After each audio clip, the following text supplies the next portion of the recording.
नोकरीची संधी, 15 ते 20,000 रुपये महिना कमावण्याची संधी. त्वरित संपर्क साधा.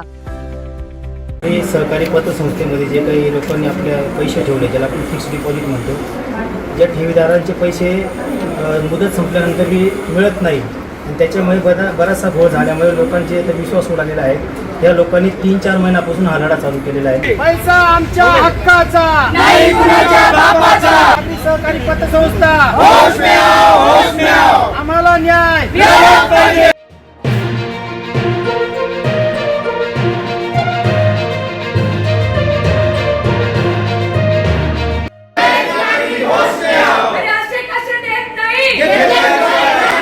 स्पष्ट बोलण्याचा विषय असा आहे की तिथलं शासन आणि प्रशासन या ठेवीदारांकडे कुठल्याही प्रकारचं लक्ष देत नाही. या नागरिकांच्या आणि ठेवीदारांच्या स्पष्ट तक्रारी आहेत की आम्ही संबंधित खात्याकडे, संचालक मंडळाकडे आणि तिथं पतपेढीमध्ये गेल्यानंतर आमच्यावर आलेल्याची भाषा केली गेली. हा कुठला प्रकार आहे? म्हणून या लोकांनी आपल्या कष्टाचे, घामाचे जे पैसे ठेवलेले आहेत ते सुरक्षित राहावं, 2 पैसे मिळावे. काही लोकांनी घर विकले, काहींनी प्लॉट, तर काहींनी दुकाने विकलेत आणि अक्षरशः काही लोक हातमजुरी करून 200-300 रुपये रोजाने काम करून त्यांनी 50-100 रुपये जमा करून ज्या ठेवी ठेवल्यात, आज त्यांना मिळत नाहीत. त्याच्यानंतर संचालक मंडळाने किंवा तिथले जे काही चेअरमन आहेत यांनी काही अल्प बचतदारांचे जे काही पैसे दिले, वास्तविक कायद्याच्या दृष्टिकोनाने तुम्ही लोकांमध्ये वाद लावण्याचा हा प्रकार त्यांनी केलेला आहे. तरी माझी स्पष्ट विनंती आहे की जर या लोकांचे व्याजासहित पैसे दिले नाही तर येणाऱ्या काळामध्ये आम्ही तीव्र आंदोलन करू. बँकेच्या चेअरमनने सांगितलेले आहे की पहिले अल्प बचत धारकांना पैसे देऊ, कारण ते रोज रोज 1-1 रुपया गोळा करून ते लोक बिनव्याजी पैसे घेतात आणि FD धारकांचं रुपयाचा 1.25 रुपया करायचा असतो. त्यांनी अल्प बचत धारकांना पूर्ण पैसे दिले. येणाऱ्या काळात लोन धारकांकडून पैसे वसूल करून आम्ही FD धारकांनाही देऊ असं त्यांनी ग्वाही दिलेली. मी काय म्हणतो, आज आपला जो विषय आहे ती सगळी जबाबदारी संचालक मंडळ आणि तिथले चेअरमन यांचे. तुम्ही पैसे रिकव्हरी करून किंवा गोळा करून आम्ही तुम्हाला भरपाई देऊ, हा त्यांचा आणि या ठेवीदारांचा याच्याशी काही संबंध नाही. ही सगळी जबाबदारी संचालक तिथले असतील ते चेअरमन यांची आणि त्या पतपेढीची जबाबदारी आहे. आपण म्हणताय ना अल्प बचतवाल्यांना त्यांनी दिले, आता ते आम्हाला काय म्हणता, जशी वसुली होईल तसे तुम्हाला देऊ म्हणते. आता वसुली ते करणार नाही तर ती होणार नाही, आम्हाला केव्हा मिळणार? असे शब्द आहे ना त्यांचे. महेश नागरी पतसंस्थेचा निषेध आहे, निषेध आहे. महेश नागरी सहकारी पतसंस्थेचा महेश नागरी पतसंस्थेचा. त्या दिवशी आपण यांना जे काही शब्द दिले होते त्याच्यातले काय काय पूर्ण झाले आणि काय काय बाकी आहे? काही झालं नाही साहेब, काहीच झालं नाही. थांबा, मला ऐकून द्या त्यांचं काय म्हणणं. ऐका ना, ऐका, बोलू तुझ्या त्यांना. बोला. तुमच्यावर 81, 82, 83, 88, 89 ची एन्क्वायरी बसली आहे. याच्यात वाद मग कोणती बसली आहे? का नाही बसली? कोणत्या कलमेनुसार एन्क्वायरी बसली? तुम्ही सांगा कोणत्या कलमेनुसार बसली? एन्क्वायरी नाही बसली अजून. अपार झाल्यावर एन्क्वायरी नाही बसली, का नाही बसली? तुम्ही काय करताय? अपार डिटेक्ट कोण करणार आहे? अपार डिटेक्ट तुम्ही करणार आहे, तुम्ही रेग्युलेटर आहात. संस्थेचे जे आर्थिक व्यवहार असतात ते आर्थिक व्यवहारातून एका परीक्षेत नाही, तुम्हाला अधिकार आहे. हे कायदे आहेत, हे कायद्याचं कटिंग आहे. सकार कायदा 1960 दिवशी तुमच्या समोर चर्चा झाली. अल्प चर्चा पहिला गेला, दुसरा गेला, आता तुम्ही बोलताय. हा कायदा लागू का तुम्हाला साहेब? तुम्हाला करतो तुमची बुक खरी आहे. हा कायदा आम्ही आणलेला खोटा आहे का? हा कायदा खोटा आणलेला आहे. मुलीचं लग्न यांच्यामुळे कॅन्सल झालं हे काय म्हणतात? नाही, एक मिनिट, आपण मुद्द्यावर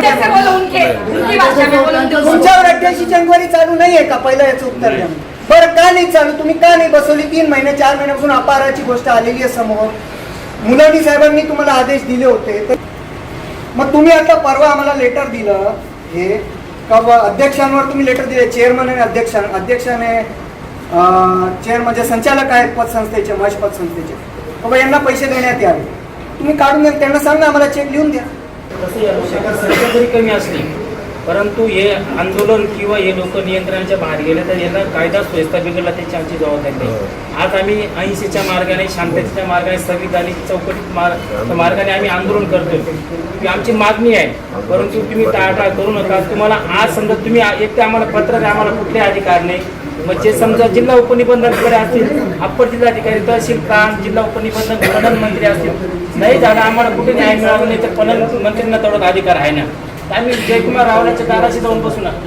तुम्हाला काही अधिकार नसेल तुम्ही आम्हाला सांगा की आम्हाला अधिकार नाही, ते जिल्हा उपनिबंधकांना आहेत, संबंधित अधिकाऱ्यांना आहे किंवा मंत्र्याला आहे, सहकार खात्याला कुठल्या ते आम्हाला त्याच्यासाठी स्पष्ट द्या. आम्ही त्यांच्या दाराशी जाऊन ढोल वाजवतो काय पर्याय नाही आम्हाला. दुसरी गोष्ट, हा लढा थांबणार नाही साहेब. तुम्ही म्हणजे मी जास्त बोलणारे साहेब पण आहेत. किती मोठी किंमत मोजावी लागली या लोकांना पैसे मिळेपर्यंत आम्ही थांबणार नाही साहेब. तो पतपेढीवाला किती मोठा आहे छोटा आहे आम्हाला त्याच्याशी काही घेणं देणं नाही. त्याचा पैसा मिळाला पाहिजे. जर नाही पैसा मिळाला तर तुमच्या याच्यात आमचं शिवराष्ट्र आंदोलन, तुम्हाला जर यांच्यावर या लोकांचा जीव घ्यायचा असेल याची जबाबदारी तुम्हाला घ्यावी लागेल. एवढा दुसरा मोर्चा आमचा डायरेक्ट त्यांच्या बंगल्यावर राहील. जे संचालक होता चालक आहेत ते जे चेअरमन आहेत, हे आता ही लढाई थांबणार नाही. याला जी पडली त्याचं मोर्चा सुरू होईल. लगेच आपपर्यंत जिल्हा उपनिबंधक, नंतर आम्ही जयकुमार रावळाच्या काय जिथं दिसेल तिथं आम्ही त्याच्या घरासमोर बसलो. मैं आपको नहीं छोड़ने वाला हूँ, ये सबका सामने साहब का सामने बोल रहा है. अगर उसको कुछ तकलीफ हुआ यहाँ आके मैं आपका मुंह काला कर दूंगा. कोई माइकल मेरे को रुका नहीं सकता है. मैं इसके लिए कुछ भी कर सकता हूँ, कुछ भी. शेळके साहेब जो अभी सही ढंग से कार्रवाई करो, नहीं तो इसका नतीजा आपको भुगतना पड़ेगा. नवीन सांगत ये आपको आखिरी चेतावनी दे रहा है. समजा आता 100 लोकांचा विषय असताना 40-50% लोकांना मागता येतात का? मग आम्हाला तेच उत्तर पाहिजे. देता येतात का? हो किंवा नाही? ते हो किंवा नाही? कायदा आहे का तसं? ते देता येतं हो किंवा नाही सांगा. हा? नाही देता येतं की तुम्हाला माहिती आहे तुमचा कायद्याने देता येते. देता येतं मग तुम्ही देऊन द्या ना की देता येतं किंवा देता येते आम्हाला देऊन द्या. आम्ही आमचा पाठपुरावा सोडणार नाही. तुम्हाला विनंती आहे. नाही पण आज तुम्ही त्याच्यावर काहीतरी कारवाई करा. आजच बसून असा तुम्ही मुंबईला मॅच पाहतोय मस्त उड्या मारतो असं जसं एन्जॉय करतो चांगलं का ते मॅच पाहू राहिले ना आम्ही इथं असे वनमन फिरू राहिलो. दिसतंय. हा ते मॅच पाहू राहिले आम्ही वनमन फिरू राहिलो. हे बघा, कुठले आंदोलन करत असताना त्याला काही टप्पे असतात, काही पायऱ्या असतात. आता ही आपली पहिलीच मिटिंग झाली की त्याच्यात काहीतरी या लोकांना घाम फुटलाय. परंतु साहेब तुम्ही समजा ते बाहेर गावी, आता एवढे जबाबदार अधिकारी इथं आले, तुम्ही आले, शुक्रवारी तुम्ही आम्हाला देखील आश्वासन द्या A to Z सगळे संबंधित लोक तिथे राहतील. हे पत्र काढून आपण बोलू. त्याच्या समजा तुम्ही आज आम्हाला जसं आश्वासन देत असाल शुक्रवारी लेखी पाहिजे. साहेब के सामने लिखित. त्याच्याशिवाय मुख्य न्याय साहेब त्या दिवशी ते लोक आले नाही त्याला जबाबदार नाही. तुमच्या खुर्च्या तुटल्या, कोणाचं काही ऑफिस कार्यालय तुटलं त्याला आम्ही जबाबदार आला. शेळके साहेब जबाबदार. त्यांचा आता असं त्यांना म्हणणं, अधिकार आहे. एक मिनिट रुक ना. हा. संचालक मंडळ मधले चेअरमन किंवा व्हाईस चेअरमन किंवा जे काही संबंधित लोक आहेत ते आज इथं कोणीच नाही आहे. मग शुक्रवारी त्या ठेवीदार आणि संचालक बॉडीचे आणि इथले जे प्रशासक सगळ्या अधिकाऱ्यांची ती मीटिंग घ्यायचे. मग त्याच्यातून काय तोडगा निघतो काही नाही. परंतु साहेब तुम्हाला विनंती आहे, तुम्ही कठोर पावलं उचला. तुम्ही कठोर पावलं उचलले नाही तर मग आम्ही तुमची खुर्चीची पाळी ओढून घेऊ. नाहीला जाणता साहेब आता कारण बघा सगळं काही दिसतंय, सगळं फ्रॉड दिसत आहे, सगळं अन्याय दिसतोय. मग तुम्ही कारवाई करत नाही याचा अर्थ म्हणजे तुम्ही सुद्धा त्यांना मिळाला असं आम्ही समजू साहेब. आम्हाला तुमच्याच गळ्यात गुतावं लागायचं आहे. आम्ही आता समजा उदाहरण तुम्ही आज मला शुक्रवारी एक नाही माणूस नको पाहिजे, पण त्याच्यानंतर नाही त्यांनी द्यायचे ठरवून काय करायचं. अभी आप कोण कोण आलं पाहिजे? पवन पुरोहित आलं, सगळे संचालक मंडळ, सगळे पाहिजे. कोणी बाहेर